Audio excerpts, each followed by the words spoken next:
Hello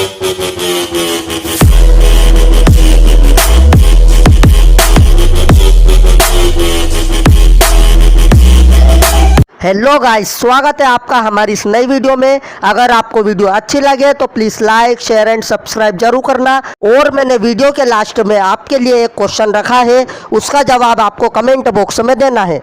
तो अब हम चलते हैं हमारे पहले प्रश्न की ओर। हमारे पहला प्रश्न है, किस देश में 400 साल के बाद सिनाबुंग ज्वालामुखी में विस्फोट हो गया है? इसका आंसर है ऑप्शन नंबर 1 इंडोनेशिया। तो यह विस्फोट होने के बाद इससे जो धुआं निकला था उसे 5 किलोमीटर ऊपर तक हवा में देखा गया है। आप इस फोटो में देख सकते हैं इस सिनाबुंग ज्वालामुखी में जो विस्फोट हुआ है यह कितना भयानक दिख रहा है और इसका धुआं 5 किलोमीटर ऊपर तक देखा गया है। अब ये जो इंडोनेशिया है ये वर्ल्ड के मैप में कहाँ है? तो आप इस मैप में देखिए, ये रहा हमारा इंडिया और ये रहा इंडोनेशिया। तो अब हम आपको बताते हैं इंडोनेशिया के बारे में।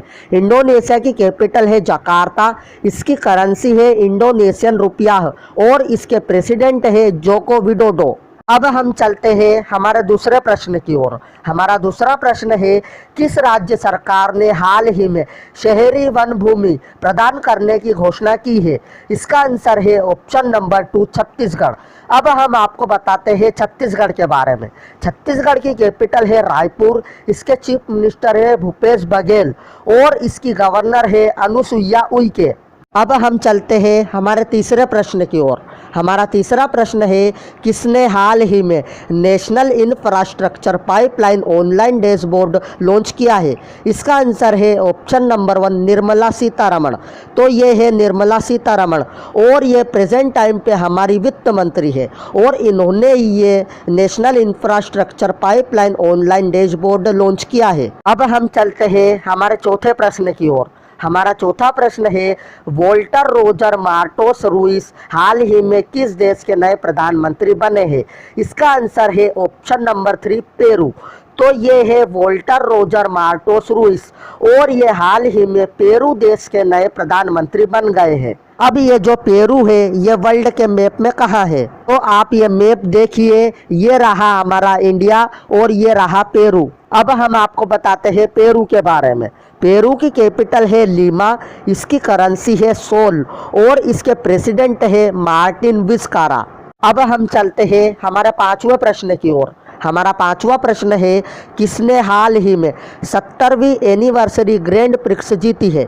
इसका आंसर है ऑप्शन नंबर 1 मैक्स वर्स्टप्पन। तो ये है मैक्स वर्स्टप्पन और इन्होंने अभी 70वीं एनिवर्सरी ग्रैंड प्रिक्स जीती है। और आपको ये भी याद रखना है कि ये किस कंपनी के ड्राइवर है?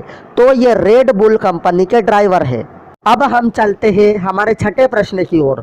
हमारा छठा प्रश्न है, किसने हाल ही में virtual visiting card feature launch किया है? इसका आंसर है option number 2 Google.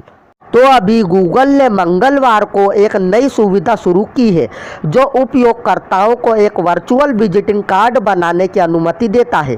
People cards की सुविधाएं उपयोगकर्ताओं को गूगल खोज पर एक डिजिटल विजिटिंग कार्ड बनाने में मदद कर सकती है। तो अब हम आपको बताते हैं गूगल के बारे में।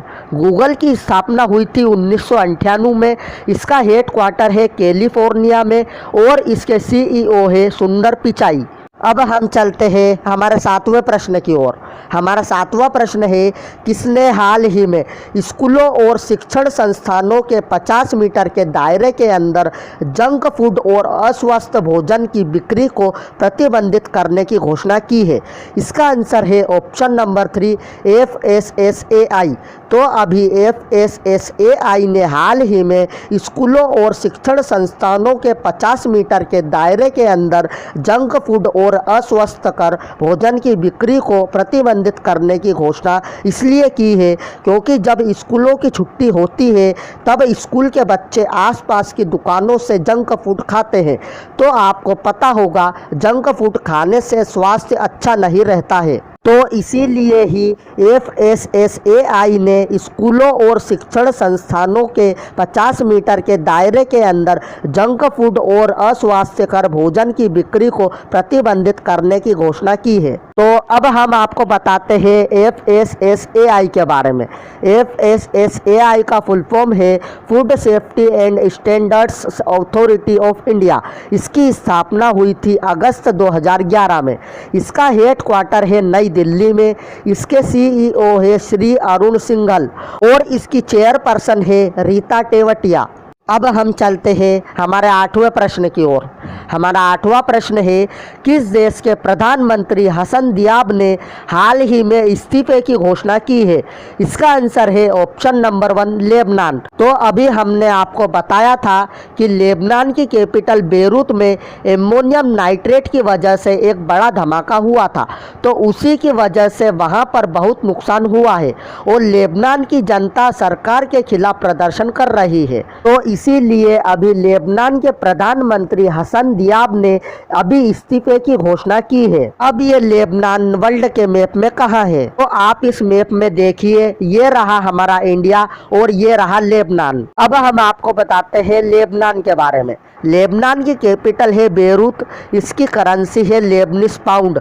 इसके प्रेसिडेंट है माइकल आउन और इसके प्राइम मिनिस्टर थे हसन दियाब, पर अब इन्होंने इस्तीफे की घोषणा कर दी है। अब हम चलते हैं हमारे 9वें प्रश्न की ओर।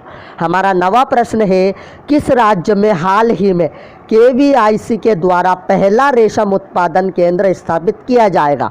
इसका आंसर है option number 2 Arunachal Pradesh.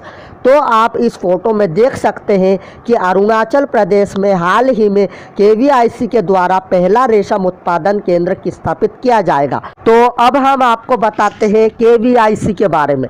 KVIC का फुल फॉर्म है khadi and village industries commission. इसकी स्थापना हुई थी 1956 में।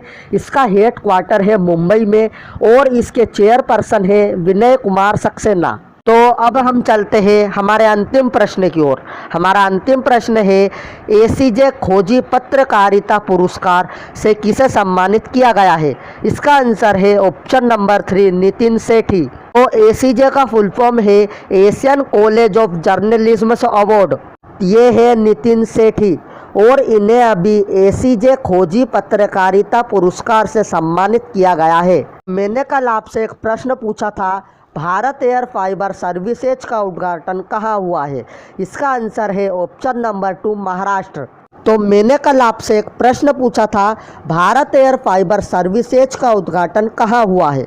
इसका आंसर है ऑप्शन नंबर 2 महाराष्ट्र। अब आपके लिए एक प्रश्न है, इस प्रश्न का उत्तर आपको कमेंट बॉक्स में देना है। तो ये रहा आपका प्रश्न, खादी के फेस मास्क गिफ्ट बॉक्स को हाल ही में किसने लॉन्च किया है? हमारी वीडियो यहीं पर समाप्त हो जाती है। मैं मिलता हूँ आपसे अगली वीडियो में।